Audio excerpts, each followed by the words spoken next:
Breakfast?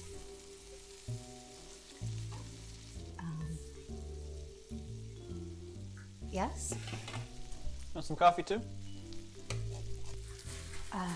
No, thank you.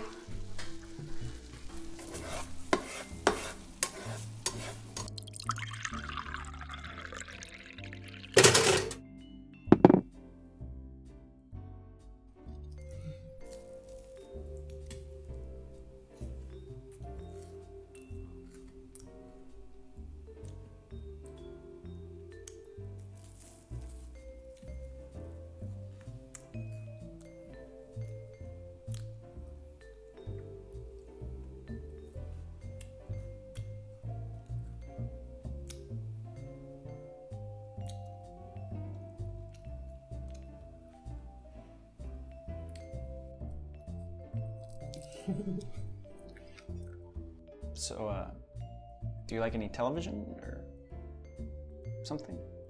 I mean, do you watch any shows or movies or... Are you okay?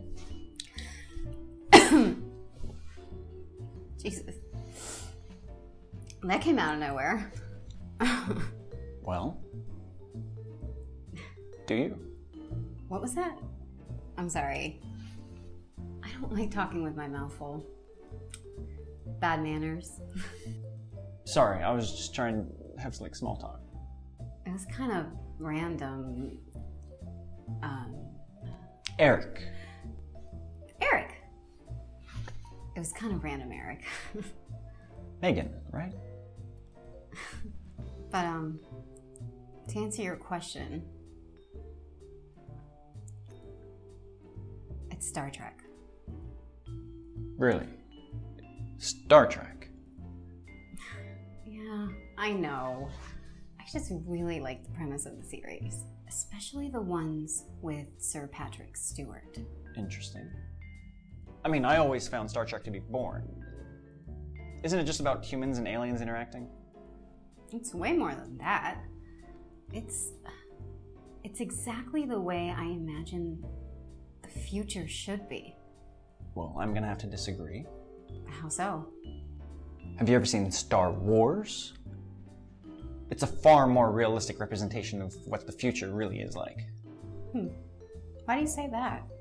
All I ever got out of Star Wars was someone with a little laser sword, you know, fighting against the Empire. It's a lot more than that.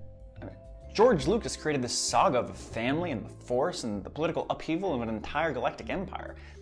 He tells a story through this cinematic masterpiece that expresses his view of what American society is really like.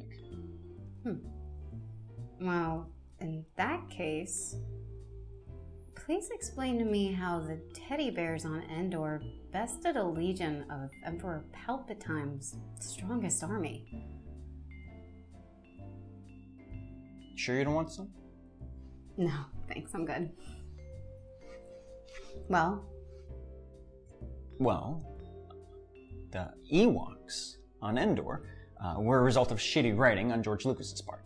Lucas thought that he could sell more toys if he created these adorable little creatures instead of writing it as the Wookiees that were intended. Anyways, my point is that unlike in Star Trek, where everything is this perfect utopia, Star Wars far more realistically reflects what society is really like.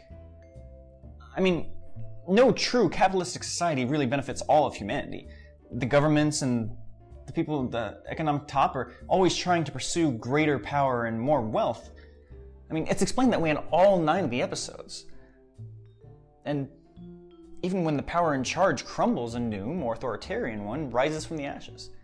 I mean, the only way it would be anywhere near like it is in Star Trek in real life is if all the industrialized nations of the world joined together against the US to convince them to abandon their oligarchic capitalistic ways and take on a new government society that pushes forth empowering the people and helping out all of humanity in science. wow.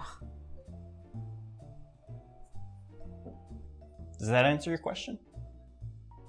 Plus, the Ewoks ended up aiding the Rebel Strike Force on Endor anyways. I mean, if the Rebel Strike Force had failed to destroy the Shield Generator, and thus failing to destroy the Death Star, and failed to destroy the Empire fleet that was stationed above the planet, they even killed Emperor Palpatine.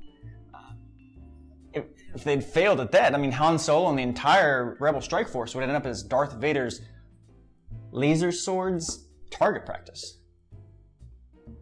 It's lightsaber, by the way. You know what? You're just jealous.